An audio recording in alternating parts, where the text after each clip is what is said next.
pero que se están encontrando con ese problema de que muchas empresas ya no contratan juniors, ¿no? Va a cambiar, no sé hacia dónde va a cambiar, pero allí los costes se reducen y la capacidad de multiplicación de proyectos será brutal. Está pasando ahora, que todas las empresas quieren hacer inteligencia artificial, pero a la que levantas la mano y dices, bueno, ¿cómo tenéis los datos? Sí. ¿No? ¿Y cómo están estructurados? No tengo datos, entonces claro, no tengo datos porque Pues están tenemos... todos. Creo que sí, creo que va a ser una de las revoluciones de las que van, digamos, a dejar huella casi a nivel de nuestra especie, porque que todavía no encontramos casos de uso revolucionarios per se. Es decir, mi sensación es que estamos todavía en la etapa de aplicar AI en las cosas que ya teníamos y que ya hacíamos antes. Todavía yo no veo ningún caso revolucionario.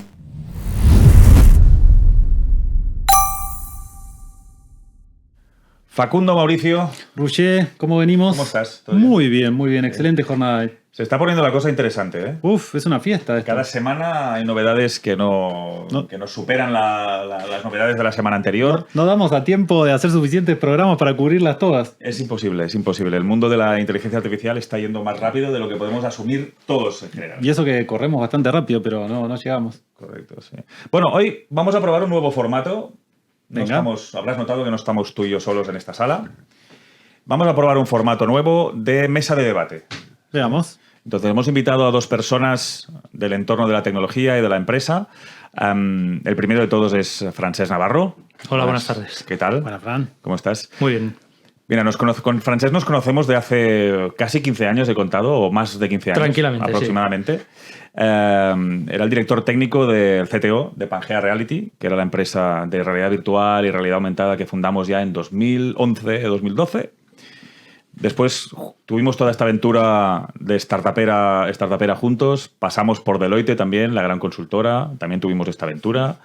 Y ahora, después de toda esta parte, pues estás de consultor tecnológico. Trabajando para varias empresas. Ayudando a las empresas a proseguir, diríamos, sobre todo en tu área de desarrollo más y de la parte toda de iOS y de desarrollo mobile. Exacto. Y además eres emprendedor, ¿cómo no? Ahí volviendo a probar que las cosas vuelvan a funcionar. Exacto. En algún proyecto de startup. Y bajo mi punto de vista, y esto es muy personal, pero es uno de los mejores desarrolladores de iOS que conozco. Conozco muchos, conozco como 3. Y yo creo que eres uno de los mejores. Estás en el top 3. Muy bien, en el top 3. Bueno, muy bien. ¿Podría ser peor? No, bromas aparte, de verdad, lo creo de verdad. Y en el otro lado de la mesa tenemos a Ramón Querejazu. Buenas tardes. Hola, ¿qué tal, Roger? ¿Qué tal? También nos conocemos desde hace un montón de años. Sí. También, Igual no 15, pero... No, igual no 15, pero igual 12 o 11, sí. Coincidimos como vicepresidentes los dos en la Junta Directiva de Cataluña Mobile. Estuvimos metidos representando un poco las empresas, tú con tu empresa, nosotros con la nuestra. Ahora mismo eres el CEO de Bitrix Technologies, ¿lo he dicho bien?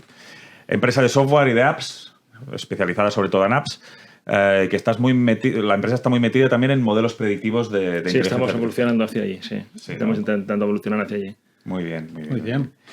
También emprendedor, ¿cómo no? Personas con inquietudes aquí. Es el Startupero. factor común, ¿eh? Sí. Startupero, consultor estratégico de alguna gran compañía, ¿no? Que también tira de tus conocimientos de tecnología y finanzas, podríamos decirlo. Sí, del mundo financiero, sí. Entonces, bueno, aquí gente de empresa, gente de startup, gente que preocupada y mirando al día un poco lo que es la inteligencia artificial. Entonces, bueno, hemos hecho esta mesa redonda para tocar algunos temitas.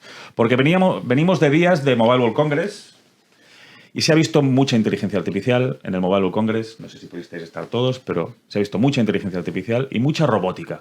Que yo lo atribuyo a que, claro, tú la inteligencia artificial no la puedes mostrar. Está en una pantalla, está dentro de lo que es el software. ¿Tú dices porque no la tienen o porque...? La tienen, pero no se puede enseñar, digamos, ¿no? Es como... Está difícil mostrarle en algo útil, digamos. Exacto. Bueno, Claro. que esté fuera de la pantalla. En una feria, que en teoría vas a dar manos y vas a comer, pues había robots dando manos literalmente. Sí. Muy bien. Literalmente. Yo es uno de los robots que vi, estaba dando la mano a gente. ¿Y cómo funcionaba? Autónomamente no, porque fui con un compañero que me dijo, mira, date un paso atrás y mira quién hay detrás de la columna. Y detrás de la columna había una persona con un mando a distancia, No. dando la mano al del robot como si fuera el de serio? Mazinger Z. O sea, no digo que todos los robots sean así, pero el robot que más vi en el Mobile World Congress fue así. Entonces, Es un reflejo de la industria. bueno. Entonces, se ha visto mucho de esto. Estamos en unos días que, lo que decía Facundo ahora, es el mundo de la inteligencia artificial está absolutamente loco. Cada semana pasan cosas. Es como seguir la liga de fútbol, pues lo mismo. O sea, cada semana hay como, ¿qué ha hecho Grok? ¿Qué ha hecho...? Iba a decir Apple no, Apple no ha hecho nada. Pero ¿qué ha hecho OpenAI? ¿Qué ha hecho Cloud? Van saliendo novedades cada semana en todos los ámbitos. Salió lo de DeepSeek. Está muy de moda el tema de los GPTs propios dentro de las empresas. Aparece por en medio de todo este caos Donald Trump con una super inversión con el proyecto Stargate. Elon Musk también cada día en las noticias con su Grok, con el Tesla, con su departamento, el Doge. Y la inteligencia artificial está como en el medio. Estamos en un momento que hay mucho ruido. No sé si acordáis en esto, ¿eh? Entonces, la pregunta para mí, para la gente que nos escucha, que son gente de empresa, es, detrás de todo este ruido que hay, ¿cuál es el impacto real en el mundo de la empresa? ¿Es todo esto es una burbuja o realmente hay una aplicación real? ¿Estamos delante de un cambio? ¿Cómo lo veis? ¿Cómo lo veis? Yo creo que no es una burbuja a lo mejor como otras tecnologías que igual habían salido hace un año o dos y que ya nadie se acuerda. Hablamos el otro día, por ejemplo, del metaverso, que era gran aventura. Una aventura que no sabemos muy bien dónde ha llegado, porque Facebook ha invertido millones en esto, ¿no? Y parece que no, a día de hoy, no creo que haya ningún producto demasiado interesante que utilice el metaverso. Yo creo que la IA no es una burbuja en esta misma línea, pero parece como una burbuja más tipo la de Internet en los años 2000, ¿no? Que ahora mismo hay un montón de empresas que todas parecen que tienen un producto revolucionario, pero de aquí 10 años quedarán 2 o 3, ¿no? Seguramente. A todo hay que ponerle AI, ¿no? Digo, lo que se ve en el Mobile World Congress es lo mismo que vendíamos el año pasado, este año, o el anterior, este año le ponemos la etiqueta de AI. El tema es cuánto cambió, ¿no? Cuánto en la sustancia de eso cambió. Y esa es un poco la pregunta. ¿Qué vemos detrás de ese marketing de que las cosas tienen AI? A ver, el congreso parecía un congreso de AI en lugar de un congreso de móviles. Y yo puedo explicar una anécdota, no tan de esto como el robot, pero yo recuerdo que estaba en un stand de una empresa de hierro, de servidores, y decía, todo era AI por todos los lados. Decía, pero esta gente, servidores, hierro, AI, y entré a preguntar, y veías que te decía, no, nosotros utilizamos el AI para refrigerar a los servidores y utilizamos el AI para optimizar la electricidad que no aplica mucho en el caso del mobile, ¿no? Pero es como la palabra de moda, es como, tiene que estar en todos los sitios, tiene que estar en todos los lugares. En términos de si es una burbuja o no, yo creo que no es una burbuja, que va a impactar brutalmente en todos los sitios, en todas las dimensiones empresariales de negocio. Lo que pasa es que estamos en este momento en el que hay que encontrar el caso de uso, ¿no? Que decimos, hay que encontrar, todos estamos probando cosas con ChatGPT, con GPTs, con LLMs, creando agentes, creando racks, etcétera, etcétera, pero al final poca gente está consiguiendo un producto que pueda comercializar, ¿no? Que al final pero hay casos de uso. Hay muchos casos de uso. Porque me acojo un poco lo que decía Cesc. Cuando hablábamos del metaverso, que nosotros veníamos del mundo de la realidad aumentada, de realidad virtual, que estábamos todos esperando que Apple hiciera su apuesta. Sí. Bueno, ha pasado el metaverso, que ha sido una revolcada. Apple ha hecho su apuesta y tampoco está arrancando, porque los casos de uso no están claros todavía. No hay este hábito. Correcto. Pero en la inteligencia artificial sí que estamos viendo, se están viendo. Detrás de todo este ruido sí que podemos ver que hay cosas que totalmente están empezando a madurar sin duda va a haber un impacto en la productividad enorme en los próximos años de un montón de tareas. El tema es que me parece que todavía no encontramos casos de uso revolucionarios per se. Es decir, mi sensación es que estamos todavía en la etapa de aplicar AI en las cosas que ya teníamos y que ya hacíamos antes. Todavía yo no veo ningún caso revolucionario de uso que sea nuevo y digamos como basado en este nuevo paradigma de que tenemos AI. O sea, estamos como acelerando las cosas que ya teníamos. Exacto. Estamos haciendo ahí cosas está, nuevas, ¿no? Ahí está, sí. Claro, ahí está un poco la parte esta más del deep research, por ejemplo, ¿no? Que igual también está avanzando muy rápido y ahí sí que igual vamos a poder ver cosas nuevas, ¿no? Cosas que no estaban a lo mejor en un paper de una persona que haya creado ese paper en alguna universidad, sino que lo va a construir una AI a partir a lo mejor sí de información que ya existe, ¿no? Pero yo ahí sí que le veo que a lo mejor va a tener ese potencial de generar cosas nuevas. Claro. En la mayoría de otros casos de uso sí que creo que tiene más que ver con mejorar procesos que ahora son o muy manuales muy intensivos en usar mogollón de horas de personas, ¿no? Todo esto yo creo que sí que vamos a ver una aceleración muy bestia. Pues esto sí que he visto, creo que fue la semana pasada, que Google ha liberado como una plataforma para hacer este deep research y una plataforma para que los científicos empiezan a decir, mira, este es mi dataset, diríamos, o estos son mis datasets, estas son mis hipótesis, corre, ¿no? Que al final es lo que se espera un poco en el campo de la investigación. No sé si el Deep Research va un poco por esta... ¿El Deep Research al final está buscando solo Internet o cómo funciona? Para que lo entienda la gente que nos escucha. Claro, el Deep Research no solo es que esté buscando en Internet, sino que yo creo que lo que hace es coger toda esa base de datos infinita de papers y de información científica que hay, y a lo mejor desde ahí sí que va a ser capaz una inteligencia artificial de sacar nuevas conclusiones que a los seres humanos se nos están escapando, porque hemos llegado, digamos, a un punto de especialización donde los científicos tienen muchísimo conocimiento, pero de una cosa hiper concreta, ¿no? Claro. O sea, a día de hoy es casi imposible saber mucho de 5 temas, ¿no? Es imposible. Entonces, a lo mejor ahí la IA sí que va a ser capaz de conectar cosas que se nos están escapando a día de hoy y generar información nueva, investigación nueva. Todo esto todavía está ahí empezando, ¿no? Pero yo creo que ahí a lo mejor sí que vamos a tener una revolución un poco más grande. Igual generar imágenes nos ayuda mucho en el día a día, pero igual súper revolucionario no va a ser, aunque puede afectar a muchas personas, ¿no? Sí, puede afectar en capas de negocio, pero sí, vinculado a esta idea de decir de vamos a buscar algo que no existe todavía. Claro. ¿No? Tenemos que esta es la gran apuesta, ¿no? Sí, yo creo que es el hecho de descubrir. Hay una nueva herramienta en el mercado, pues por ahora la usamos para lo que ya conocemos, es decir, hacemos la misma actividad y le agregamos AI. Lo interesante para mí va a ser como la siguiente generación, ¿no? El que ya nació, por así decirlo, con esta herramienta, sabiéndola usarla, habiéndola desarrollado y demás, y que empiece a utilizarla de formas de que hoy por hoy desconocemos. Por ejemplo, como mencionaban, para hacer research, para descubrir nuevos materiales, para descubrir nuevas moléculas estables, para descubrir nuevos medicamentos, digamos, como para empezar a utilizarla en su forma nativa. Pero bueno, de momento yo sí soy de decir que hay un fuerte marketing alrededor de esta herramienta que no siempre se corresponde. Nosotros muchas veces hablamos aquí incluso de esta idea de como el temor de la gente de perder el trabajo, y yo siempre hago chiste de como que levante la mano aquí quien ha perdido el trabajo por la inteligencia artificial. Entonces es verdad que todos esperamos un aumento de productividad individual y que puede llegar a esa consecuencia, pero yo todavía no la estoy viendo, por lo menos en el mercado. Veo más que nada el marketing, pero abierto a... Sí, no, de hecho, o sea, cuando yo comento que no hay casos de uso, que sí que hay casos de uso de optimización, de aceleración, de procesos, etcétera, vamos a pensar un poco como cuando salieron los móviles, ¿de acuerdo? Nosotros, por ejemplo, como empresa, en 2007 empezamos a hacer aplicaciones móviles cuando todavía no estaba ni Android, prácticamente, estaban de salir en móviles, ¿no? Entonces nosotros tuvimos la visión de decir, oye, vamos a hacer una app. Vamos a hacer una app que sirva para catálogo, para enseñar a la gente, ¿no? Entonces te venían muchas empresas, como eras de los primeros, te venían muchas empresas y te decían, las apps están de moda y van a ser el futuro. Entonces yo quiero hacer una app. Y no sabían ni qué querían hacer, ¿no? Entonces al final lo que hacías era, pasabas tu página web a la app, ¿no? Típico comercio que ponía los servicios, un catálogo, clicabas, se salía Google Maps con dónde estaban situados, que no aportaba nada, simplemente era traspasar esto, ¿no? Yo creo que estamos un poco ahí. Estamos un poco en, hostia, hay algo revolucionario, pero no hemos creado un modelo basado en la inteligencia artificial. Sí que se han creado modelos, pero no que sean de uso.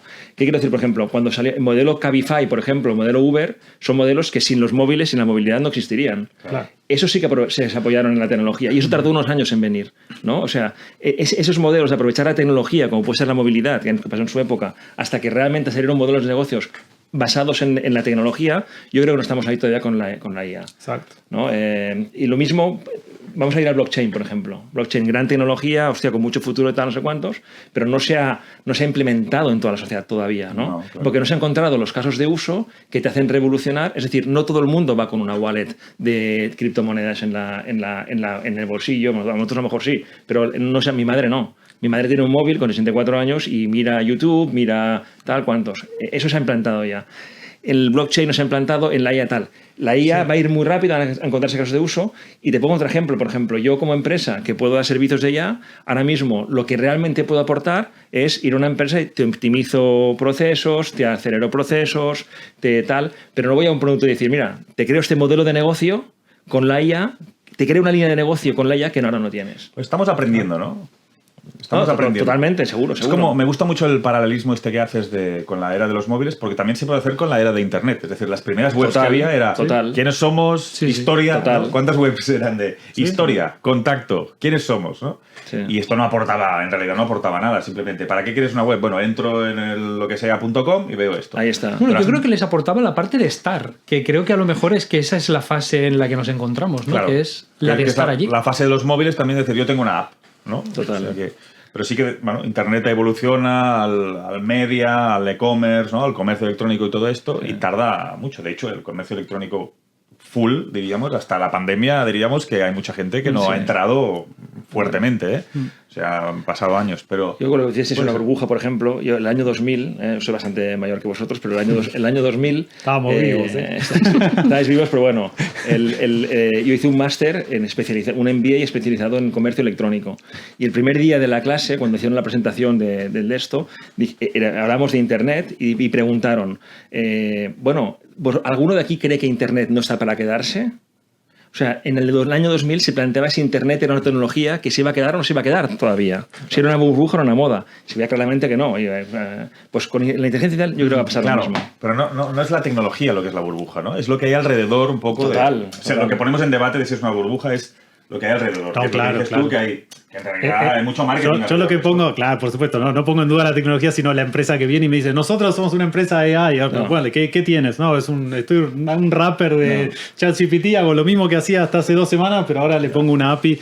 Entonces lo que digo es como, bueno, esas empresas están usando el martillo, pero no están repensando su negocio en función a esta nueva herramienta. Ahí está. Y la otra cuestión que para mí también es fundamental y la conecto mucho con lo que comentabas de las aplicaciones es que yo creo que todavía no está claro digamos, el modelo de negocio de la inteligencia artificial en términos de revenue para la persona común, ¿no? O sea, por ahora cobramos como por el acceso, como ChatGPT o las demás que o son gratis o te cobran por tener una cierta suscripción. Hablo para la mayoría, ¿no? Y todavía como que no está, bueno, ojalá no se resuelva por el lado de la publicidad, pero digo, todavía siento que la mayoría de las empresas dicen estar perdiendo dinero, las que dan servicio de AI. Entonces, todavía creo que ni siquiera se resolvió, digamos, cómo capitalizar ese poder de cómputo que se le está dando al usuario. Y creo que lo que estamos es en este momento que es como el gap entre que le damos al usuario, hacemos un poco de dumping como empresa para darle a un usuario, digamos, el poder para que desarrolle algo útil y después ver cómo nos capitalizamos o cómo le sacamos revenue a ese multiplicador de productividad o a esa herramienta.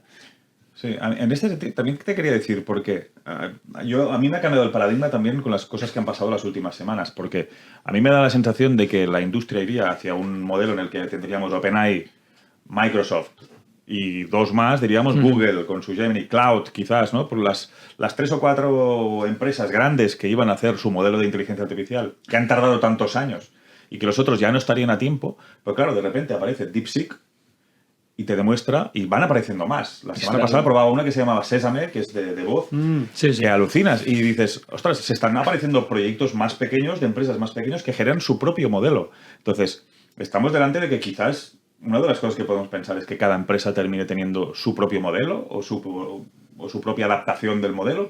¿Qué veis en este sentido? Yo creo que va a haber diferentes modelos y que para cada caso de uso se va a utilizar un modelo. Yo, en términos de negocio, lo que sí que tengo claro es que el negocio realmente está en los que hacen el modelo. O sea, claro, porque son los que saben llevar la gran parte del pastel. No sé en qué forma, si en publicidad espero que no, en servicio, pago por uso, etcétera, etcétera, pero ahí está el gran pastel, el gran trozo de pastel a repartir, ¿no? O sea, a quedarse. Eso lo van a quedar los que creen los modelos. Después habrá muchos de nosotros que no entramos ahí y que, apoyados en esos modelos, haremos servicios apoyados en estos modelos, ¿no? Pero por eso te decía que viendo la facilidad o que está a tiro, que se puede hacer un modelo, porque me acuerdo que tú y yo lo hablábamos con el tema de blockchain, ¿no? Que decías, claro, es que los que han montado las grandes redes, Solana, Ethereum, ¿no? Stellar, son los que han montado la autopista sobre los que van todos los otros. Y estos son los que realmente han hecho el negocio. Pero ahora montar una de estas, bueno, está más complicado porque se puede hacer, pero no generar la oportunidad, diríamos, es más complicado. Inteligencia artificial parece que la línea es más baja todavía, la línea de entrada. Claro, yo creo un poco en esta línea también de que los modelos, cada vez parece que podemos hacer modelos que son muy inteligentes y muy pequeños. claro, si seguimos evolucionando esto, ¿no podría ser a lo mejor que todo el mundo tenga en su ordenador un modelo igual que un ChatGPT actual y no necesites utilizar ni las herramientas de OpenAI ni nada? Para mí es posible y es factible, pero tú escogerás el modelo más adiente al uso que vas a darle, ¿no? Entrenado de una determinada forma, básicamente entrenado con una determinada forma y con un set de datos, digamos, de training bastante específico que tú quieres, ¿no? Si yo, por ejemplo, para que voy a utilizarlo es para, me invento, el análisis de datos o para la música o para cualquier cosa, para cualquier tema que tú quieras, incluso podrías tener dos, ¿no? Uno para la música y otro para el cine y otro para... Eso puede llegar a ser, ¿no? Y pagarás por el servicio de cada uno de estos modelos. El futuro es Star Wars, Ramón, porque es como es un androide que sirve para traducir idiomas y otro que sirve para abrir puertas. Sí, o uno más genérico que sirve para todo, que no tan bueno para cada una de las cosas, pero sirve para todo. Yo creo que vamos hacia allí, ¿no? Hacia un poco...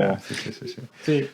No, a mí me da esperanza el hecho de que haya aparecido DeepSeek y otras alternativas porque rompe un poco el paradigma de que esto solo se podía resolver a gran escala, ¿no? Entonces, lo que me imagino es que va a pasar algo similar a como hay usuarios que usan Linux porque quieren tener cierto control, y hay usuarios que usan Windows, y hay otros que simplemente usan lo que sea que viene con el iPhone porque ellos compran un iPhone y entonces creo que vamos a ese modelo híbrido, pero no me era tan claro que ese modelo híbrido era posible antes de que aparecieran estos modelos que son equivalentemente potentes, pero mucho más económicos y se pueden correr con menos hardware. Esto es lo que te decía, que para mí ha sido un cambio importante. Para mí ha sido un cambio, y también lo que siempre hablamos, ¿no? Que a nivel empresa también ha sido un cambio porque siempre que aparece la oportunidad de open source, hable la posibilidad de que empresas digamos, puedan desarrollar sus productos sin tener que empezar perdiendo dinero, por así decirlo. Entonces, tiene esa ventaja. Entonces, será más caro desarrollarlo, traerá más consecuencias, pero al menos es posible, ¿no? Y ese creo que es el cambio de paradigma que trajeron este tipo de mini modelos, y en el futuro probablemente habrá micromodelos que correrán en nuestro teléfono y después se terminará unificando el mercado, pero el hecho de que exista esta posibilidad creo que es lo revolucionario. Bien. Bueno, yo os quería preguntar también, porque la manera de entrar en este mercado, yo pienso que hay dos posiciones ahora mismo, ¿no? La gente que estamos todos como mirando el mundo de la inteligencia artificial, vemos dos maneras, que es entrar o no entrar. Y esto va muy de la mano de lo que el coste de oportunidad que significa que todo vaya tan rápido.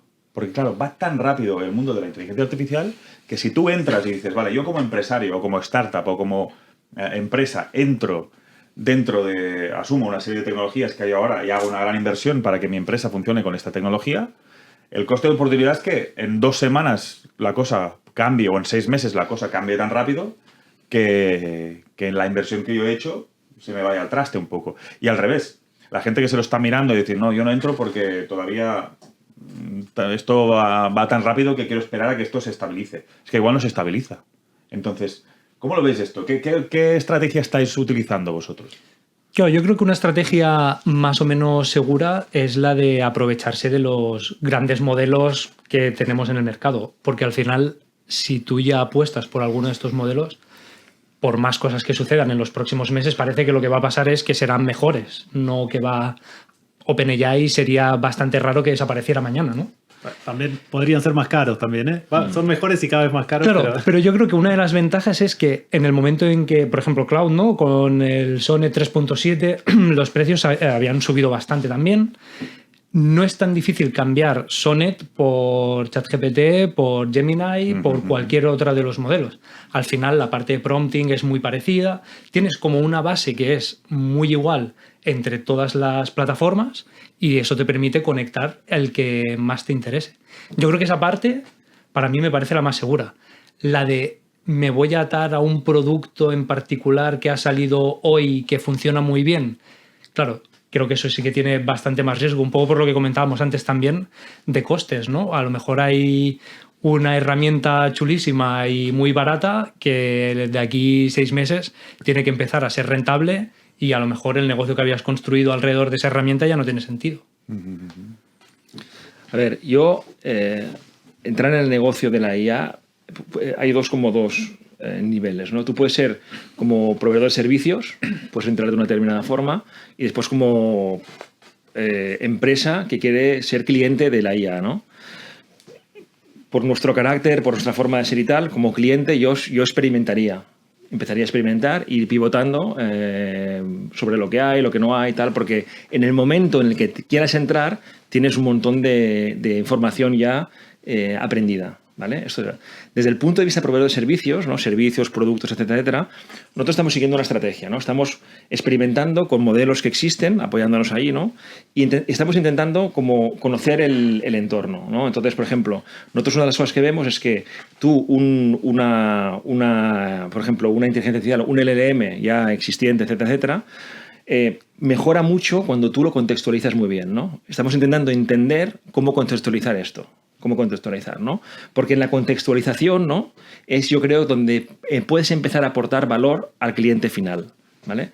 Porque si no, ahí el LLM se lo lleva todo el pastel y ya está, ¿no? Entonces, nosotros queremos una contextualización. Entonces, un LLM, por ejemplo, cómo lo vinculamos a diferentes bases de datos, cómo lo vinculamos a diferentes tools, ¿no? Pues de analítica o de cálculo que te permitan enriquecer mucho lo que esto. Porque al final un LLM es simplemente un procesador de lenguaje, no es mucho más, ¿no? Entonces, al final, como tú contextualices, sobre todo a nivel de datos, es como funciona. Entonces, nosotros, por ejemplo, a nivel de proveedor de servicios, lo que estamos haciendo es experimentar con nuestros clientes. Es decir, nosotros tenemos una relación de confianza con nuestros clientes, conocemos sus datos, después si queréis podemos hablar de cómo lo que requiere hacer una buena inteligencia artificial, una buena contextualización, que requiere conocer los datos, tenerlos bien estructurados, que no es obvio, puedes ir a una empresa y tener muchas ganas de hacer inteligencia artificial, si no tienes un dato no sirve para no poder hacer nada, ¿no? Sí. Entonces nosotros conocemos nuestros clientes, tenemos una relación de confianza, tenemos un montón de datos de ellos, los tenemos estructurados porque conocemos la estructura de sus datos.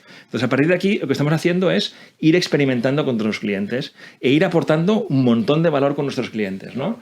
Y a partir de aquí vemos lo que no funciona, hacemos fine-tuning de diferentes cosas y tal, hasta que llegue un momento en el que realmente encuentres modelos o formas de distribuir tu aprendizaje a otros clientes, pero con hechos ya más o menos claros, ¿no? Y esto nos está funcionando muy bien, estamos teniendo resultados súper esperanzadores, digamos, en ese sentido. Sí. Yo en los proyectos en los que estoy metido también un poco estamos siguiendo esta estrategia de hacer pruebas de concepto, de dar pasitos, de ir viendo qué funciona, qué aporta valor, qué no aporta valor, pero siempre dejando migas de pan, porque claro, si la cosa no tira, pues poder volver atrás y estar en un entorno lo más seguro posible para que no haya inversiones desmesuradas, ¿no? Pero sí, es que claro, lo que es difícil es si te apoyas encima de estas startups que están saliendo, que hay muchas, están muy bien, pero que dices, vale, yo ahora me pongo aquí a poner todos mis datos, a crear estructura, ¿y esto cuánto tiempo va a durar? Porque es que igual dentro de 6 meses esta startup ya no existe. Entonces, bueno, hay este equilibrio que se tiene que ir controlando. Sí, aquí nosotros ya hemos dicho en ocasiones anteriores que por ahí para el empresario que no es, o que digamos que su empresa no es de tecnología, es decir, que su core no es solucionar un problema tecnológico, un poco como cómo debería abordar este problema, ¿no? Y nosotros aquí lo que hemos planteado es que lo ideal sería tratar de formar, aunque sea una persona que empiece a entender cómo funcionan esas tecnologías, sin necesidad de que sea un experto técnico, ni mucho menos. Quizás si lo pueden pagar no estaría mal. Pero el tema es empezar a formar un poco de conocimiento, porque si bien no sabemos cuál es el producto final, lo que está claro es que vamos a necesitar a alguien, idealmente dentro de la empresa, que tenga un entendimiento del negocio, que tenga un entendimiento del modelo, que conozca los datos, que conozca la forma en la que esos datos están, para que en todo caso, cuando la tecnología se sienta que está disponible, haya una persona con un mínimo de formación para poder, digamos, interactuar con esto y no caer en este proceso donde al final uno sale a gritar al mercado, tengo que salir corriendo a poner AI, sea lo que sea que hay. ¿No? Entonces, es el tema de decir, como tenemos la ventaja, o por lo menos es mi opinión, de que es tan barato realizar pequeñas pruebas de contexto, salir a jugar un poco con estas tecnologías, realmente es absolutamente irrisorio lo que vale, y en parte no estamos ni siquiera estamos pagando un pequeño porcentaje del costo de realmente hacer esto.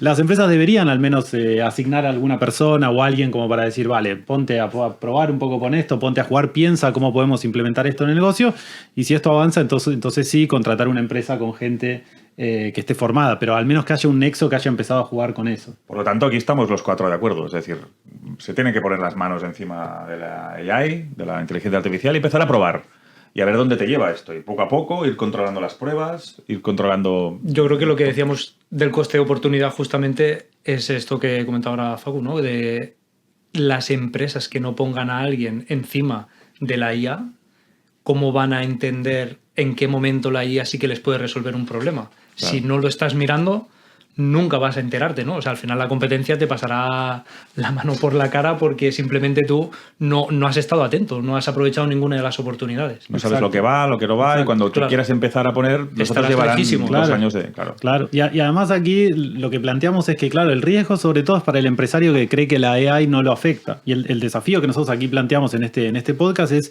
que yo creo que todos los empresarios hoy por hoy deberían empezar a considerarlo. Incluso si lo que estás fabricando en tu empresa son sillas de plástico, posiblemente hay una implementación en la que se puede mejorar algún proceso, se puede buscar una eficiencia en el consumo de materiales, se puede buscar, digamos, la idea es tratar de salir a hacer un poco de investigación o al menos asignar un par de horas de alguna persona a que salgan a probar con esta tecnología, porque lo peor que pueden hacer es decir, vale, esta no es una tecnología que a mí me interesa o me afecta, y ahí creo que es donde corren el riesgo con cualquier competidor que decida jugar. Vamos a bajar un poco más, porque claro, lo que se ve más es la parte sexy de la inteligencia artificial, lo que decíamos ahora, ¿no? La generación de imágenes. Ahora, es que hay un modelo de Sora que hace vídeo. Muy bien. Que avatares, que puedes hacer que clonar tu voz, hacer que hablen como tú, perfecto. Todo esto es muy vistoso y es muy interesante, y hay segmentos de negocio que realmente tiene impacto esto, ¿eh? Sobre todo en la parte de influencers, de generación de contenido y todo esto.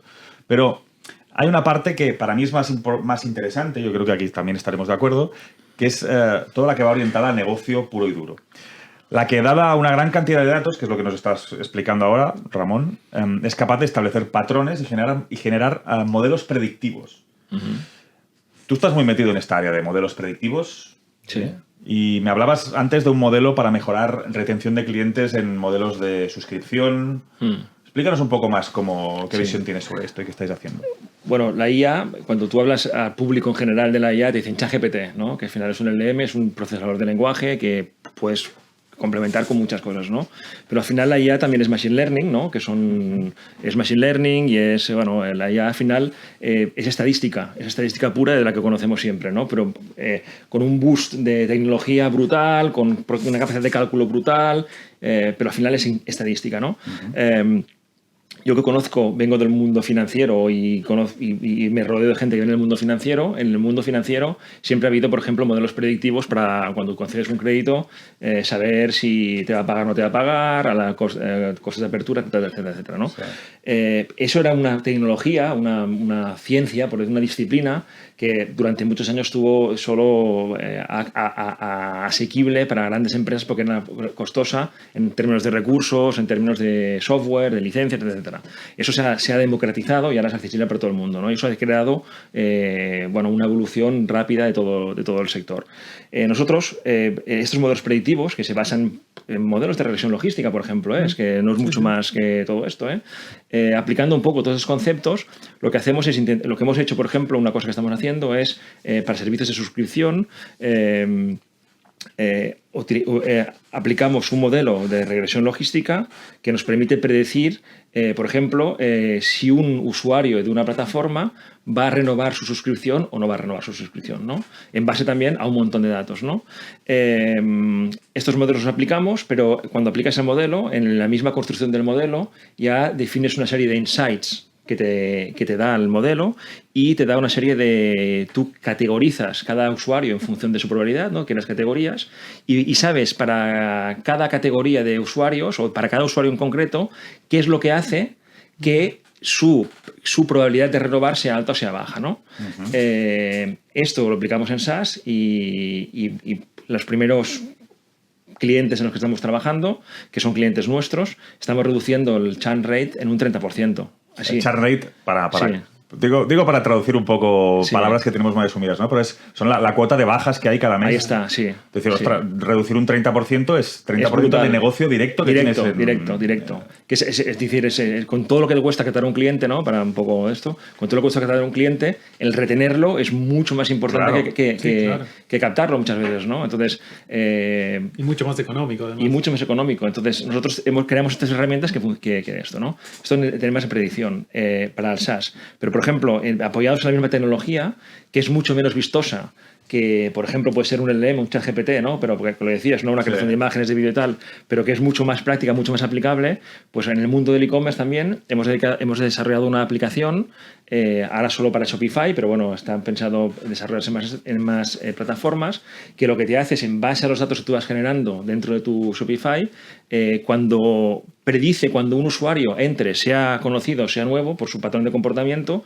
qué producto de tu catálogo es más probable que este cliente compre, ¿no? Entonces eso te permite en un momento dado mostrarle un pop-up con el producto, una oferta personalizada para ese producto. Entonces tú juntas la oferta con la probabilidad con la apetencia a ese producto, y es el matching perfecto para que el persona lo compre, ¿no? Claro. Y estamos desarrollando cosas así, que mucho menos vistoso, ¿no? Que la inteligencia artificial, claro. Pero hemos encontrado, eso sí que es una aplicación práctica y de eso de la inteligencia artificial, ¿no? Yo voy con la idea he hablado con algunos de vosotros, de que al final, sí, la inteligencia artificial nos ayuda a automatizar muchas cosas, pero donde tiene un valor muy grande es ayudarnos a pensar mejor y a ver ángulos que no vemos y a encontrar relaciones entre datos y entre situaciones que ahora mismo lo ven las personas más habilidosas o las que tienen más experiencia. Pero ahora todo esto, los paneles de control para el management, para decidir, van a ser una gran ayuda y van a crear una diferencia muy grande entre los managers que estén utilizando este tipo de herramientas y los que no. Y estas dos herramientas que has comentado van en esta línea. Es decir, vale, ¿yo qué tengo que hacer en mi empresa para mejorar estos dos ratios? Que estos dos ratios pueden ser la diferencia de la facturación de un año a otro, pero bueno, con una diferencia muy grande. No, y de hecho, plantearse, ¿no? ¿Cómo es la transformación de... Yo recuerdo cuando estábamos en la época de la universidad y nos enseñaban a hacer scorecards y management gestionaba, después pasamos a hacer KPIs y ahora pasamos a hacer dashboards con Big Data. Y el tema es, claro, o sea, al final le estábamos dando un par de números súper interesantes, pero contábamos con que el empresario o el gerente que está mirando ese tablero tiene un entendimiento pleno de cómo mover esos números en una dirección o en la otra. Hoy tenemos la posibilidad de empezar a darle insights sobre esos números y empezar a decir, vale, pues este número viene de esta consecuencia, pero lo podemos hacer de forma conversacional. Incluso podemos hacer un chatbot en el cual le comentamos, mira, esto vemos que en Malasia logísticamente sería más óptimo si hicieras... Entonces ya no solo podemos empezar a informar al empresario, sino que le podemos dar posibilidades de gestión. Y esto trae acarreado alguna conversación que hemos tenido antes, donde es como hasta qué punto estas herramientas empiezan a inmiscuirse en el rol de la gestión, ¿no? Porque al final, hasta cuándo le permitimos a estas herramientas tomar decisiones, y yo he planteado, creo que en algún podcast anterior, hasta qué punto, como si lo vemos desde el otro lado, es decir, si nos sentamos del lado no del directorio, sino del lado de los accionistas, le queremos dar más leeway, más posibilidad de decisión al empresario o al director versus a las recomendaciones que le dé el sistema, ¿no? O sea, yo planteaba que vamos a un mundo en el que los directivos van a tener que justificar por qué se desvían de las recomendaciones que les dé, por ejemplo, en este tablero o en este dashboard donde dice, pues no sé, para hacer esto tendrías que bajar tus precios un 2%. Y el director va a tener que justificar por qué decidió no seguir la recomendación de... No sé si terminaremos en ese mundo. Abro la pregunta. Yo aquí te voy a decir una cosa muy por breve. Favor. En nuestra estrategia, por ejemplo, siempre que nosotros buscamos una solución, un producto, lo que sea, siempre pensamos que sea algo accionable. Claro. Precisamente para saltar un poco esto, ¿no? Es decir, si yo creo un chatbot para un directivo en el que le voy a dar respuestas mágicas a todo lo que pregunte, eso es una amenaza para ese directivo. Claro. Y ya no me lo va a comprar directamente. Y el accionista también seguramente dirá, hostia, yo voy a poner todo de esto, porque al final un directivo es alguien de confianza, que tiene un empresario que pone su dinero a que lo gestione una persona en concreto, ¿no? Y siempre va a tener miedo de que la gestione una inteligencia artificial en un directivo. O sea, ese matching de esa situación es incompatible, con lo cual ahí no puedes entrar. Si tú defines algo que es accionable, en la definición de lo que va a accionar ese servicio que vas a proponer, está la decisión del directivo en hacerlo accionable o no, con lo cual está ahí su decisión. Con lo cual, cuando tú decides que es accionable, por ejemplo, en lo que decía del e-commerce, ¿no? Yo le digo al directivo o al gestor del e-commerce, le digo, yo sé que este producto va a ser... Si a este usuario que entra en tu e-commerce le ofreces ese descuento a este producto, el 90%, 80% de probabilidad de que te lo compre, que de otra forma no te lo compraría. Pero en la misma definición le digo a él, define tú qué descuento quieres poner y define tú en qué momento quieres que se lo muestre. para no canalizar tus ventas, para no tener demasiado descuento, etcétera, etcétera. En ese momento, él toma la decisión, con lo cual yo le doy la herramienta y no digo que sea la herramienta que tome la decisión, sino que hago que el tío tome la decisión. De esta forma, él compra y se siente partícipe de la decisión que ha tomado. Es una herramienta para pensar. Para pensarme, no para tomar decisiones, no que toma la decisión. Ahí está. Porque esto es muy peligroso todavía. Y que si tú quieres tomar decisiones automáticamente, que sea tu decisión, no sea la decisión de la máquina. Hablábamos aquí en un capítulo anterior de un ejemplo que escuchamos por ahí, de un director que tenía un proyecto audiovisual, una serie, la presentó a una de las plataformas, Netflix, Prime, una de estas, y le compraron hasta al cabo de 2 semanas, que le dijeron, escucha, es que lo hemos pasado por el algoritmo que tenemos en Los Ángeles y nos ha dicho que este proyecto no va a funcionar. Por lo tanto, lo cancelamos. Y claro, esto es, si lo piensas, podemos llegar ahí con facilidad, porque también tendemos a decir, ¿no? Mira, yo paso, ¿no? Es decir, claro, pues... Es que yo creo que aquí un poco tenemos ese dilema, ¿no? De a lo mejor ahora le damos acciones al directivo, ¿no? Para que sea él el que realmente toma la decisión, pero no me cuesta mucho imaginarme el escenario donde haya los accionistas detrás que digan, ¿y por qué? ¿Por qué está tomando él las decisiones? O sea, ¿tenemos garantía de que va a tomar mejores decisiones que 3 modelos dándole vueltas a toda la base de datos y pensando cuál es el mejor porcentaje que hay que aplicar a ese descuento? O sea, yo creo que ahí habrá a lo mejor una pequeña guerra interna, ¿no? En las empresas. Porque alguien tendrá que apretar el botón al final, ¿no? O sea, alguien, bueno, la máquina dice, pero alguien tendrá que... yo argumento que el botón en realidad lo vas a apretar si vos querés detener lo que el algoritmo está haciendo, no si vos querés que ejecute. O sea, yo lo que creo es que ahora no, pero digo, recién empezó esta fiesta, por así decirlo. Yo lo que digo es que si corremos estos modelos de aquí a varios años, la opción del ejecutivo va a ser la de detener, no la de ejecutar, por así decirlo, ¿no? O sea, el sistema va a tomar acciones y en todo caso te damos el derecho a veto, pero no la decisión ya está tomada. En todo caso, puedes estar en contra. O sea, en las partidas de ajedrez, ¿no? Tú tienes a los mejores ajedrecistas del mundo que prácticamente han renunciado a jugar contra una inteligencia artificial porque les saca como órdenes de magnitud en cuanto a calidad de juego. O sea, juegan a otra cosa. Esto yo lo veo similar a lo que pasa, no sé qué opinan ustedes, pero yo lo veo similar a lo que pasa con la idea de conducir, ¿no? Cuando uno conduce el coche, antes uno era 100% responsable de todo lo que sucedía en el coche. Y con los años empiezan a surgir diferentes sistemas que actúan por nosotros, y al principio eran opcionales, y hoy por hoy el sistema actúa pese a que uno no quiera, digamos, el sistema de freno funciona porque detecta algo y igual frena el coche por más que yo quiera seguir acelerando y demás. Y con el tiempo empezamos a creer que esos sistemas son lo suficientemente confiables como para decir, vale, confío más en que el sistema detecte, no sé, un peatón cruzando, a que lo detecte la persona que está detrás del volante. Yo lo que digo es que si corremos esa misma simulación, si ejecutamos ese Monte Carlo durante 10 años más, o sea, vamos a llegar a que lo mismo va a pasar en las empresas. Y yo veo un futuro bastante probable donde el accionista va a decir, bueno, yo confío bastante en este modelo, si vos te querés desviar de este modelo, pues tendrás tu potestad, pero tendrás que justificar qué estás viendo tú en tu lado humano, que mi modelo, analizando 3.000 variables y leyendo todos los diarios del día de hoy, ha tomado una decisión diferente. Y creo que eso es a lo que vamos, ¿no? De aquí a unos cuantos años, pero lo veo bastante probable. Interesante. Veremos a ver. No tenemos la respuesta. No la tenemos. Pero tenemos la amenaza encima. Aquí solo un punto. A un modelo no se le puede cortar la cabeza y a un directivo sí que se le puede cortar la cabeza. Claro. Y eso es muy importante, cortar cabezas cuando hay que cortarlas. Claro, es muy importante. Es verdad. Que alguien tenga la responsabilidad última. Ahí está. Bueno, la responsabilidad es un punto bastante interesante que podemos charlar, porque yo vengo más del mundo de la ciberseguridad y demás, y el tema de la responsabilidad es algo que vemos cómo empieza a cambiar, y yo siempre cuento esta historia de que los ejecutivos en cierta manera empiezan a tomarse la ciberseguridad de forma más seria cuando empiezan a ser responsables, ya sea patrimonialmente o judicialmente, por las acciones de ciberseguridad que no se tomaron, o en todo caso por un ciberataque ocurrido. Y entonces, bueno, ¿hasta qué punto esta misma dinámica en donde vemos que los gobiernos empiezan a poner nuevas regulaciones para decir, vale, pues si al final igual vas a ser responsable o no vas a ser responsable de acuerdo a cómo actúes frente a una recomendación de un algoritmo, ¿no? Entonces, si el algoritmo te recomienda, no sé, esta grúa no es capaz de hacer esto y tú decides hacerlo igual, pues serás responsable por las consecuencias de ello. ¿Hasta qué punto esto empezará a impactar en el management y, digamos, hasta qué punto se puede regular esto, ¿no? Buen punto, sí. Bueno. Pues dejadme que cambie un poco de tema, no mucho, pero... Ya sabes que conmigo siempre nos desviamos. Esto es mi especialidad para los oyentes, es desviarnos del tema principal. Haremos una gente que te vuelva a enviar. Todo el rato. Hablando de automatización de tareas, ¿vale? Ahora vamos a la parte de personas, más de gente que está automatizando tareas o utilidades de la inteligencia artificial para automatizar tareas que se están haciendo a día de hoy.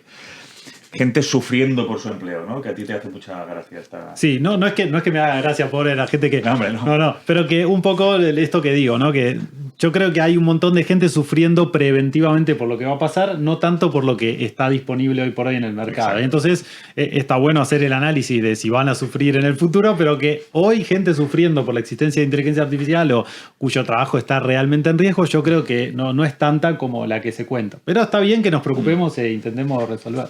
Sí. Hoy en día esto pasa con muchas cosas que empezamos a ver que se pueden automatizar. Claro. Pero aprovechando que tenemos a Sescoy aquí con nosotros, le quería preguntar por el tema del código, de la gente que está haciendo código, el tema del desarrollo, ¿no? Que una de las premisas que se está diciendo en el mundo del software, en el mundo de la tecnología, es que las inteligencias artificiales están sustituyendo a los desarrolladores junior, que son los que salen de la universidad hasta que tienen, no sé, 6, 7 años de experiencia, más o menos. Sí, por ahí yo creo que ya se considera gente senior con bastantes menos años de experiencia, pero sí, yo creo que ese sí que es un conflicto que está existiendo y, digamos, yo lo he visto en gente, si buscáis por internet encontraréis montones de ejemplos de gente que está muy preocupada porque o no encuentran trabajo, siendo juniors que acaban de... Salir de un bootcamp. O salir de la universidad, en el mejor de los casos, pero que se están encontrando con ese problema de que muchas empresas ya no contratan juniors, ¿no? Entonces, también es verdad que hay gente achacándolo 100% a la IA, también las empresas tecnológicas están sufriendo otros problemas y a lo mejor están contratando menos, ya no tanto por IA, sino por otros motivos. Pero sí que es verdad que te plantea la situación de esa persona junior, a lo mejor hablas con ella y te dice... casi todo lo que yo hago lo estoy haciendo con ChatGPT. Perfecto. Es una como autorreferencia a el valor que estoy aportando es el que utiliza ChatGPT.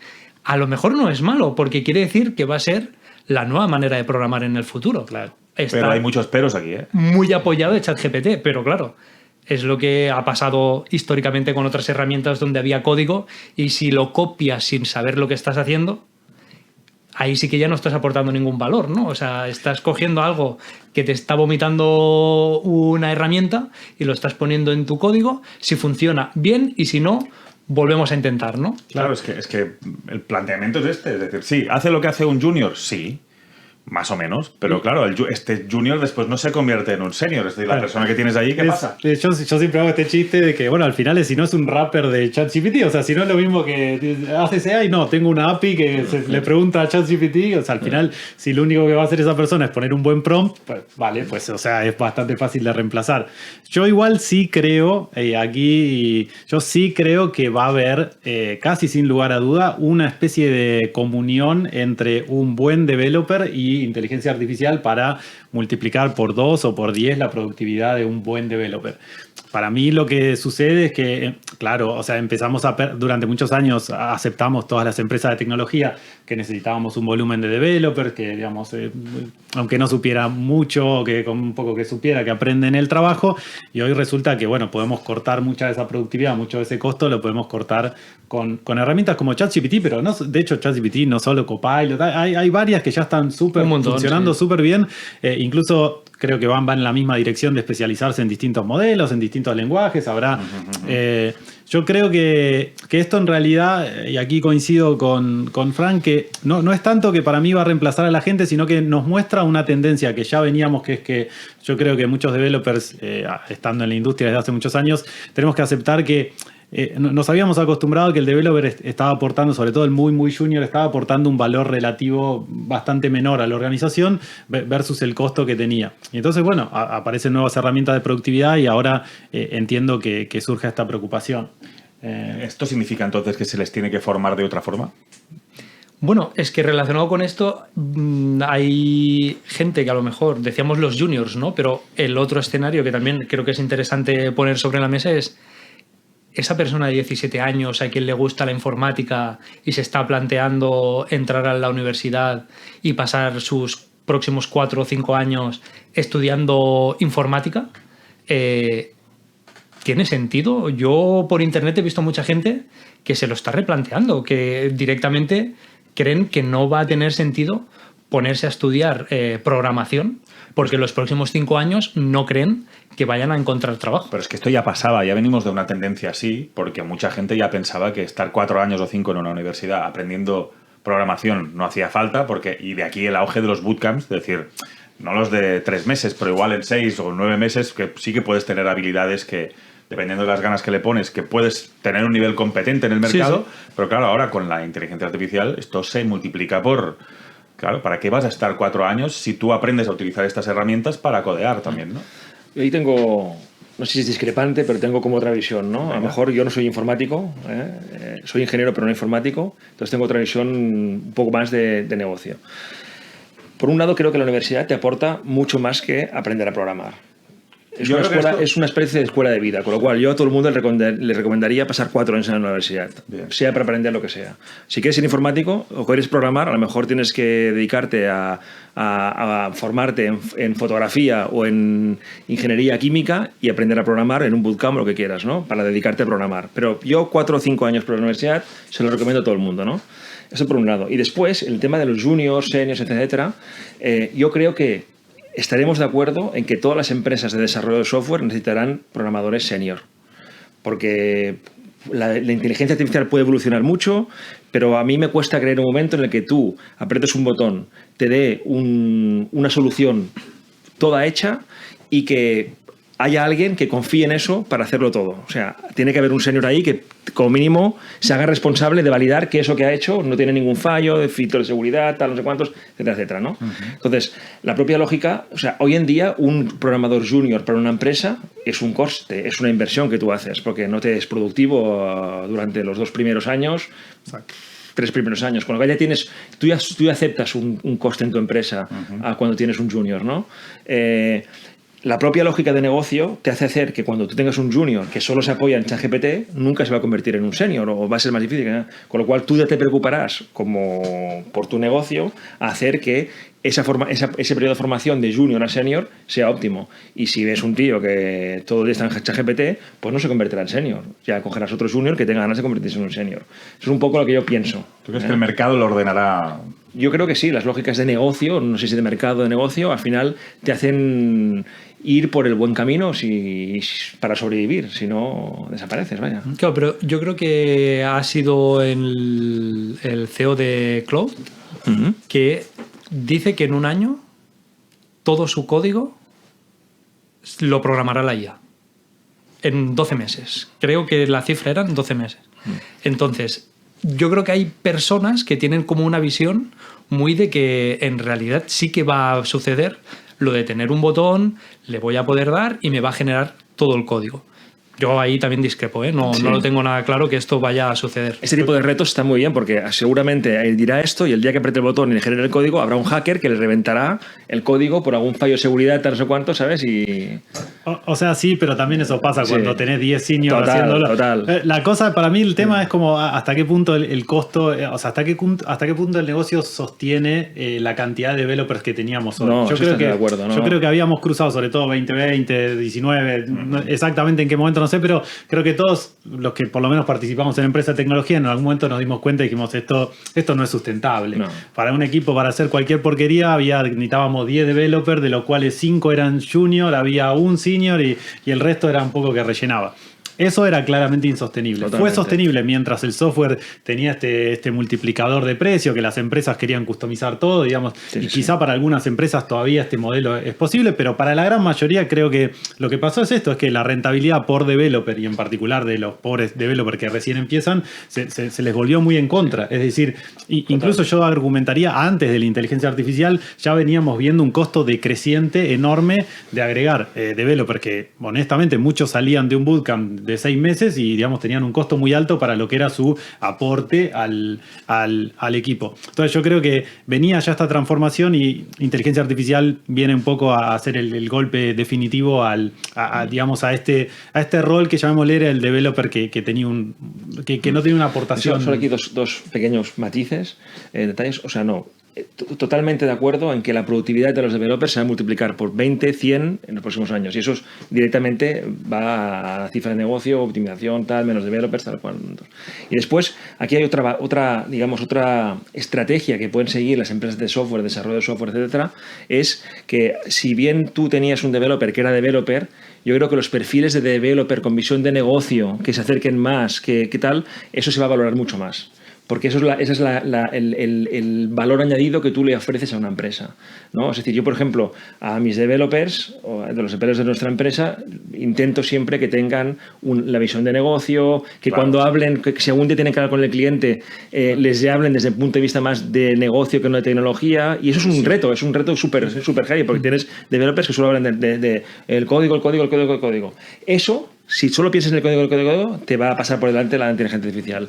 Pero si tú mezclas la visión tecnológica, técnica del código con la visión de negocio y saber aportar tal, no sé cuántos, ahí yo creo que ahí es la ventaja competitiva que los que nos dedicamos al desarrollo de software podemos aportar. Claro, entonces, un empresario que nos vea, que no sea un empresario de software, diríamos un empresario que tiene software, que lo contrata, delante de este paradigma, ¿qué tiene que aprender o qué tiene que ver aquí? Porque yo veo una cosa que es el tema de la visión. Es lo que estamos consiguiendo con todo esto es acelerar los procesos de una forma en el que, sobre todo a nivel de probar ideas y de arrancar cosas, se arrancan muy rápido. O sea, cada vez, a día de hoy, los primeros meses, los primeros años de este siglo, diríamos, desde que tú tenías una idea hasta que la podías testear, sea en el mercado o sea internamente, pues necesitabas developers, probarlo. Bueno, había una complicación, había una barrera, pero esto cada vez se está reduciendo más. Estas herramientas lo que nos permiten es, tengo una idea, la puedo testear en cuestión de semanas o de días. Entonces aquí es donde realmente los empresarios deberían considerar de integrar desarrolladores dentro de su equipo que utilicen estas herramientas, que les ayuden a mantener todo el ecosistema. ¿Cuál sería la visión que tendrían que aprender estas empresas? Yo esto lo he reflexionado muchas veces. O sea, todos más o menos conocemos el tema de la historia, el concepto de Lean Startup, ¿no? Que era desarrollar una prueba de concepto, tal. Eso era caro aún. O sea, era caro. Ahí está, ¿no? Pero ese funcionamiento de Lean Startup es más o menos el paradigma reinante en los últimos 10 años. 15 años, 10, 15 años, más o menos, ¿no? Y eso te hacía que el sector o el mercado de las startups tuviera unas dinámicas, ¿no? Tenía una forma de trabajar. Todo eso se va a revolucionar. Seguro, porque lo que antes para hacer este modelo, ¿no?, de startup, ¿no?, de la POC con el business, el minimum valuable, el MVP, ¿no?, el minimum product, con tal cual, los inversores, no sé qué, necesito 50.000 para la MVP, después 300.000 para arrancar, coger tracción, todo eso, lo que dices tú, va a cambiar. No sé hacia dónde va a cambiar, pero ahí los costes se reducen y la capacidad de multiplicación de proyectos será brutal. Entonces, claro, ¿cómo reaccionará el mercado a todo esto?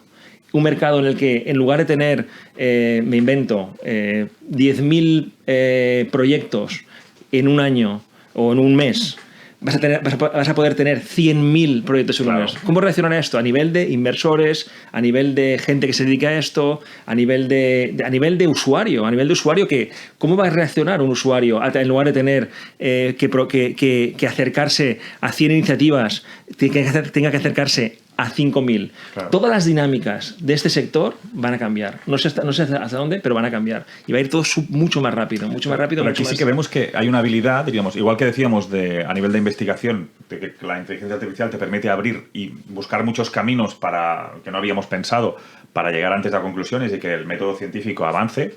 A nivel de empresa, claro, las empresas que se formen o que construyan una manera de trabajar en la que puedan probar ideas de forma muy rápida y testearlas, tendrán una ventaja muy grande. Total. Pero se trata de saber construir estos mecanismos, de decir, vale, ¿cómo generamos las ideas?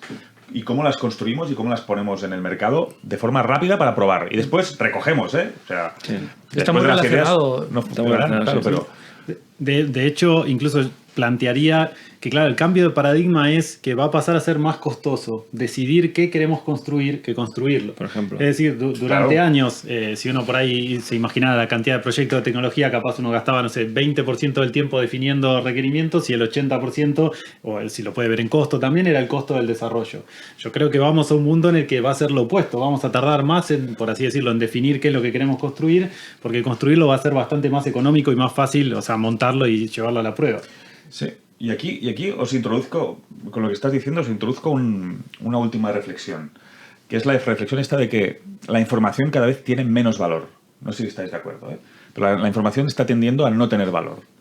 Hoy leía en una newsletter de las que leo que una persona que nace hoy, si le ponemos todos los vídeos que se han subido hoy solamente a YouTube, información, si toda esta información se la damos hoy y los ve todos los vídeos, ¿sabéis cuántos años tardaría en verlos todos? 82 años. O sea, una persona que nace hoy, solamente le enseñas los vídeos de hoy, tarda 82 años. Esto significa que hay tanta información disponible que esto tiende a cero. Y tiende a cero porque lo preguntas ahora por voz a un LLM, a ChatGPT o a quien sea, y te devuelve toda la información del mundo disponible sin problema. La reflexión que estamos haciendo, diríamos, es que nos vamos hacia un escenario en el que la información ya no es tan importante, pero sí que lo es la visión. Y la visión la visión lo que significa es ¿qué hago con toda esta información? ¿Qué hago con estos robots o estos algoritmos de inteligencia artificial? ¿Hacia dónde los dirijo? ¿Cómo calculo el esfuerzo? ¿Hacia dónde lo dirijo este esfuerzo? ¿Qué hago que hagan? Y yo pienso que aquí, a nivel de desarrollo, a nivel de empresa, diríamos, a nivel de vida, las personas que antes entiendan esta visión y trabajen en su visión de cómo la empresa tiene que trabajar con estas herramientas son las que tendrán más ventaja. Porque el resto ya es la información, que decían, la información era el petróleo, es un commodity ya. Ya lo tenemos tan al alcance que es un commodity. Cualquier información del mundo la tenemos en un abrir y cerrar de ojos. Entonces, ahora lo que importa es saber qué preguntarle, ¿no? ¿Y qué hacer con esto? Vale, yo tengo esta info. ¿Para qué la quiero? ¿Y cómo la mezclo con otras cosas? ¿Qué puntos uno? Y esto es una cosa... Estoy de acuerdo en el tema de información, pero a nivel de datos todavía... O sea... Para mí es oro los datos, ¿eh? O sea, absolutamente. O sea, una cosa si es la hablamos de información. datos de la empresa, ahí estoy está. de acuerdo, ¿eh? Datos de la empresa, datos de un negocio, datos de un sector. Ahí todavía hay una oportunidad grande, ¿eh? Porque, bueno, la información es la que... O sea, el conocimiento... El conocimiento, estoy de acuerdo. Estamos de acuerdo. O sea, separemos conocimiento de datos. Sí, ahí está. O sea, la información no es donde se sitúa, ¿no? Conocimiento... pero por lo mismo, no hace falta ir a la universidad a estudiar biología cuántica cuando lo puedes aprender en tu casa. Lo que necesitas es la visión que te aporta el aprender cómo funciona un ecosistema. Por ejemplo, ahí está, ¿no? Pero los datos que te permiten a ti entrenar un modelo predictivo, claro. Todo eso aún es... de hecho, tú a veces tienes iniciativas que no salen a la luz o no puedes desarrollarlas porque no tienes los datos. Bueno, esto es lo que está pasando ahora, que todas las empresas quieren hacer inteligencia artificial, pero a la que levantas la mano y dices, bueno, ¿cómo tenéis los datos? Sí. ¿No? ¿Y cómo están estructurados? No tengo datos, entonces claro, no tengo datos, pues están todos ahí está. Desparramados por la empresa y no... Sí. Yo soy de la idea de que un poco discrepo, para mí al revés, para mí esta es una sociedad que todavía le falta muchísimo dato por adquirir. De hecho, o sea... Parte de un montón de las discusiones que tenemos a nivel político, económico y demás es porque no tenemos las cosas cuantificadas como deberíamos para tomar una decisión con información concreta y poder responder a las preguntas más simples que digamos, nos enfrenta a la civilización. Yo soy un creyente de que estamos... O sea, si bien ha bajado muchísimo el costo de adquisición de datos, ha faltado muchísima decisión y creo que todavía falta muchísima decisión en qué cosas queremos medir y en base a eso resolver algunos de los problemas que realmente cambian la... Sí. De hecho, estamos muy verdes todavía, por ejemplo, porque venimos de una concepción, tú hablas mucho más de tecnología, a nivel de cómo los datos se guardaban, se almacenaban, se explotaban, ¿no? Bases de datos relacionales, después no relacionales, tal. Pero ahora nosotros cuando experimentamos con la inteligencia artificial y queremos estructurar los datos para vectorizarlos, que después tienes que tener los datos de una manera distinta. Entonces ahí te tienes que plantear ya a empezar a guardar tus datos de una forma que sea para la que sea mucho más óptimo después utilizarlos, ¿no? O sea, también está cambiando un poco el paradigma ahí. Es de qué quiero los datos para según lo que quieras vas a tener que pensar en cómo hacerlo y estamos muy verdes todavía, o al menos desde mi punto de vista, estamos todavía verdes en cómo hay que guardar los datos, qué datos guardar, cómo guardar, ¿sabes? Es como... Es que estamos hablando de inteligencia artificial y el mayor bloque de empresas no tiene los datos organizados como toca. No. O sea, es verdad, pero también argumentaría que casi cualquier empresa se beneficiaría por poner inteligencia artificial y poder entender sus datos. Es decir, si bien argumentaría que la mayoría no tiene sus datos ordenados, con el mismo criterio diría que la mayoría no sabe ni lo que tiene. O sea, que solamente en el ejercicio de intentar ponerlo van a encontrar valor. La mayoría de las grandes empresas tienen estos SharePoints repletos de documentos que no se han revisado ni visto en los últimos 20 años. Y yo siempre cito el ejemplo de que una auditoría toma 2 meses y no tiene ningún sentido porque una auditoría tendría que tomar 2 meses. Y la información está y está disponible, debería, digamos, por lo menos la parte documental de la auditoría debería hacerse en minutos. No hay ninguna... El resto, en todo caso, si se detecta algo en particular. Pero el hecho de que no estemos todavía ahí demuestra cuánto nos queda, no solo por el lado de estructurar los datos, pero para realmente usar esa información. Yo capaz argumentaría que no es tanto lo que sobra o falta información, sino que tenemos un montón de información que no usamos para nada. Claro, que no está estructurada. Que no la usamos. Quizás está estructurada, pero si tampoco la usas, no cumple ninguna función. Queda por ahí en algún cajón, ¿no? Queda por ahí, alguien la creó en su momento porque correspondía y... información falsa también, hay información que no aporta nada, que es falsa, que ¿También? Hay que diferenciar entre lo que es realmente real, falso, que te vale la pena, que no. Sí. Así que me apunto a esta diferencia, yo creo que es interesante entre conocimiento y datos, ¿no? Pues los datos sí que es, claro, estamos en la gran era de ordenarlos y los que no lo hayan ordenado, el primer trabajo es este, ¿no? O sea que, pues para ir aterrizando un poco, que ya llevamos casi 1 hora o un poco más de 1 hora, estamos delante de una revolución, esto lo tenemos claro, ¿no? ¿Es la más importante que hemos vivido como seres humanos, esta revolución? O sea, ¿nuestra generación o los seres humanos desde seres los humanos inicios? En general, ¿no? Sí. Hombre, desde los inicios se me hace... Tú no estabas tú. Yo no estaba, no lo recuerdo del todo bien. Creo que estaba en blanco y negro, pero de las modernas creo que sí. Creo que va a ser una de las revoluciones de las que van, digamos, a dejar huella casi a nivel de nuestra especie, porque vamos a ser capaces de tener toda esta inteligencia que a día de hoy pues es un bien escaso porque no hay tantas personas, pues en el mundo científico está claro, ¿no? No hay a lo mejor tanta gente que sea buenísima en un campo como sería necesario o como nos gustaría tener. El hecho de que esto mañana pudiera llegar a ser casi gratis es una diferencia enorme. Poder evolucionar todas estas cosas tan rápido o más rápido de lo que nunca se había visto, seguro que nos va a llevar a nuevo conocimiento, a nuevas maneras de trabajar, de relacionarnos con nuestro mundo. O sea, va a ser todo... Creo que habrá unos cambios muy grandes, pero es verdad que me parece que no va a ser el año que viene. Que parece que hay como una corriente de que todo esto está sucediendo tan exponencialmente que el año que viene habrá llegado y ya estará aquí, ¿no? Es que otras revoluciones, por ejemplo, esta mañana escribía, en la lista de correo, escribía sobre la imprenta. Que la imprenta desde que se inventó, ¿no? Y el mundo árabe dijo que no, y Europa dijo que sí. Entonces se generó ¿no? Se desviaron, ¿no? Y al cabo de 300 años, cuando el mundo árabe dijo, vale, ahora sí, me interesa la imprenta, claro, la distancia era abismal. Pero es que aquí no estamos hablando de 300 años, aquí estamos hablando de que esta tecnología, la adopción, está pasando en ChatGPT hace 2 años y medio que apareció en el mercado. O sea, estamos muy, muy, muy al principio. Yo creo que, o sea, hablando de revolución como tecnología, ¿no? Como... se puede medir desde diferentes dimensiones, ¿no? Lo que significa una revolución, ¿no? Modos de adaptación, de implementación, de lo que implica en los negocios, etcétera. Nosotros hemos tenido la suerte de vivir 2 revoluciones, ¿no? La revolución de Internet, que al final es la revolución del conocimiento, por decirlo de una forma, del área de la información. Sí. Después, para mí, muy importante, el tema de la movilidad, el tema de tener en tu móvil, estar conectado, la ubicuidad, ¿no? El tema de estar, para mí, o sea, yo cada vez que entro en el metro, me siento y veo todo el mundo mirando al móvil, o en el autobús, todo el mundo mirando al móvil, me parece alucinante, porque cada persona que está mirando el móvil está haciendo algo, digamos, o sea, que hace 30 años no existía. Totalmente. O sea, eso para mí es una revolución brutal. Esas 2 revoluciones son revoluciones ya que pasarán a la historia, de alguna forma, y esta seguramente yo creo que también será una cosa que revolucionará. Lo que pasa es que, por ejemplo, así como lo que decía antes de mi madre, que tiene 64 años, mira el móvil todos los días, está enganchada al móvil como estamos todos, no sé si a ella ya le llegará el tema de la revolución seguramente le afectará de alguna forma, pero no sé si será de uso doméstico, por decirlo de una forma.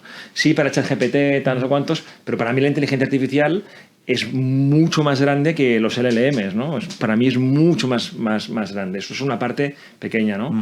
Pero sí, es una revolución que está para quedarse, seguro, vaya. Y ahora voy a hacer un comentario, porque me he quedado todavía con el tema aquel de... Muy breve, ¿eh? Lo que decíamos de los modelos, del modelo de creación de empresas, de probar un producto, etc. Sí. Esto lo puedes llevar al extremo. Tú imagínate que tú puedes crear, apretando un botón, puedes crear una idea, tecnológicamente. Pero puedes llegar a llevarlo hasta el final y a crear agentes que simulen tu público objetivo y cómo reaccionan a la tecnología. Con lo cual, tú realmente podrías crear un modelo que en cuestión de horas o de días simulara si eso va a funcionar o no va a funcionar en la sociedad. Sí, sí. O sea, ir replicando modelos, cambiando, pivotando automáticamente para conseguir, digamos, el Cabify o el Uber que funciona. ¿Sabes? Y sacarlo diciendo, no, es que, mira, es que aparte funciona. Te lo puedo demostrar porque he generado 1 millón de agentes que simulan mi mercado y lo aceptan. O sea, imagínate qué loco puede llegar a ser esto. He visto alguna empresa que ya está haciendo esto, con Claro. Focus Users, Focus Group y todo esto. Sí. Okay. Bueno, yo quería despedir el podcast con una última pregunta que creo que es interesante. A ver qué contestáis, ¿vale? Es más abierta, pero mira que hablamos con expertos y con gente que sabemos de tecnología más o menos o lo que sea, y nadie se atreve a decir cómo será el mundo dentro de 3, 5 años. Entonces esta es la pregunta. ¿Os atrevéis a decir cómo será el mundo dentro de 5 años? En 2030. A nivel tecnología, a nivel político, claro. a nivel que... O a nivel político social, mejor lo dejamos. Pero Esa sería una previsión difícil. ¿Cómo habrá impactado esta tecnología dentro de 5 años, sabiendo que en 2 años y medio, ¿dónde estamos, diríamos? Yo tengo la sensación de que será un mundo bastante parecido al actual. No creo que haya habido tantísimos cambios, pero ya no será por culpa de la IA, sino porque todo esto que estamos hablando, llevarlo a una gran empresa. Hemos trabajado en grandes empresas y sabemos lo difícil que es mover cualquier tecnología nueva, intentar ser innovador dentro de una gran empresa. Entonces yo creo que la IA podría avanzar muy rápido, pero su implantación dentro de grandes empresas, dentro de organismos públicos, o sea, yo creo que ahí... La regulación que van sacando para que vaya más despacio también. Claro, entonces todo eso yo creo que va a tardar más de 5 años en llegar. Esto queda grabado, ¿eh? O sea, Perfecto, lo pondremos. Yo es que opino básicamente lo mismo que él, ¿eh? Estaremos prácticamente igual que ahora. De aquí 3-5 años estaremos prácticamente ahora, con muchos procesos automatizados, optimizados, tal. Y quizás en 5 años hay algún modelo de negocio disruptivo basado en la IA que, como en su día fue Google con el Internet o en su día fue Apple con los smartphones, empieza a haber algún modelo que sea como disruptivo. Bien. Aprovechando, digamos, esto. Pero pero estaremos igual, digamos. Sois bastante conservadores, ¿eh? Porque hay gente que ve el apocalipsis dentro de 5 años. Yo creo que para nada, no somos nada conservadores. ¿No? 5 años, yo lo veo, bueno, podría ir en la dirección opuesta solo para desafiar total esto que ha grabado. Yo creo que, o sea, hay una pequeña posibilidad de que de aquí a 5 años veamos grandes cambios, sobre todo a nivel de lo que entendemos que, digamos, podemos delegar en las personas y lo que no. Yo creo que si en este pasar de los años los modelos y demás empiezan a probar que son confiables, en el sentido de la confianza de que uno puede, bueno, básicamente la definición, pero que uno puede confiar en que en el resultado, digamos, no hay un bias negativo o que no se aleja del resultado que uno espera, creo que nos podemos llegar a encontrar con un mundo en algunos sentidos bastante diferente, en un mundo en donde uno confíe mucho en los resultados de un modelo, ¿no? Y eso se aplica a la medicina y uno pueda confiar más en poner sus síntomas en, no sé, en el futuro ChatGPT medicina, más que lo que dice el médico. Puede ser lo mismo con el mecánico, no sé, enchufará su coche y le preguntará a ChatGPT qué problema tiene, no sé, con solo escuchar el ruido del motor, y ChatGPT dirá, pues lo que tienes que cambiar es esta manguera que va de aquí a aquí. O sea, yo creo que esa es la disrupción que yo veo si se probaran que estos modelos no, digamos, si en estos años no ocurriera ningún evento político o social en el que se prueba que hay una manipulación o demás, si la gente empezase a confiar en esto, ahí sí puedo ver un mundo que cambia, sobre todo, no tanto a nivel empresa, pero sí a nivel de las personas, es decir, que las personas eligen quizá pagar un modelo por un servicio puntual antes que pagarle a una persona, y esto en cierta forma empieza a ser muy disruptivo para un montón de tareas que son, digo, para mi gestor, para mi abogado, para mi mecánico, para, ¿sabes?, para un montón de cosas que ahí sí veo que podrían llegar a cambiar. Quizá no radicalmente, no sé si veo robots y eso, pero sí veo que la gente podría empezar a incluso que quizá tiene el modelo en su teléfono y le puede preguntar cosas que antes le hubiese preguntado al profesor, a la enfermera, al médico, a un montón de profesiones. Entonces, lo de la inteligencia artificial general, la AGI, no lo veis, ¿eh? Sí, puede ser. Lo que pasa es que yo, para mí, cuando decía que lo veo bastante parecido a la actualidad, es que creo que todos estos casos que comentaba Facu no están nada lejos de que los tengamos mañana. Yeah. Entonces yo creo que toda esta va a ser la evolución natural y que en 5 años cambiará bastante. Pero quizá esta idea de o bien nos vamos a encontrar en un mundo apocalíptico donde una máquina va a gestionar todos los gobiernos del mundo, o el otro lado donde todos vamos a ser ricos porque la IA genera riqueza para todos y tenemos un sueldo universal que los estados nos van a regalar porque sí. Igual son dos escenarios que, bueno, quizá de aquí 50 años ya ha cambiado mucho la película. Por eso yo creo que en 5 años en realidad no creo que se haya movido tanto, sí, aunque a nivel de negocios toda la evolución que hemos vivido los últimos 2 años se va a seguir dando. Bien. Y pues hay un punto que hemos olvidado, que es la reglamentación, la burocracia, todo lo que eso va a ser un freno de alguna forma. Sí, en Europa, ¿eh? Va a ser un freno en Europa, pero bueno, vamos a ver, porque, bueno, no sé. Pero en Europa se va a ser un freno, seguro. Sí. Con lo cual, y eso va un poco ligado con las empresas, ¿no? O sea, las tensiones que hay en las empresas grandes para adoptar según qué. Habrá gente que no le interese adoptarlo. No le interesa, ahí está. Y esos son frenos que se ven amenazadas, ¿no? Claro, lo hablábamos antes. Sí. O sea, yo creo que hay un montón de. De hecho, hace poco, no me acuerdo si fue Amazon o una de estas empresas que anunció que están empezando a cortar muchísimos puestos de management, o sea, de management intermedio, porque consideran que, bueno, que al final su aporte es marginal, tenían una estructura de demasiados managers para quieren acercar al desarrollador o al ingeniero mucho más al producto. Y digo, al final para un mando intermedio que está en esa posición y que tiene que decidir si implementar estas tecnologías que ponen en riesgo su posibilidad de futuro, por así decirlo, pues es un desafío también interesante. Bueno, hay un concepto aquí que es lo que decías de la responsabilidad, ¿no? O sea, para mí el punto que has dicho es muy interesante, de decir, un momento de cambio será el momento en el que yo confíe realmente en una inteligencia artificial antes que en un médico, ¿qué tal, no? Pero eso es algo que de personas a personas, yo creo que, porque tú al final, cuando tú confías en un médico o en un abogado, muchas veces confías en la persona más que en los conocimientos que tiene esta persona, ¿no? Porque tú quieres confiar en alguien. Claro. Quieres confiar en alguien. Eso es un tema ya más psicológico. Y aquí abriríamos el debate de la marca personal. Ahí está. Sí, que es otro debate, ¿no? Lo abriremos otro día. Sí. Yo, chicos, creo que lo dejamos aquí y ha sido súper interesante. Gracias por las aportaciones. Muchas gracias. Estáis invitados a volver otro día a charlar con nosotros. Y Facu, nos vemos otra semana por aquí. Nos vemos la próxima, Lucía. Muchas gracias. Gracias, Ramón, Cesc. Gracias. Gracias a vosotros. Hasta luego.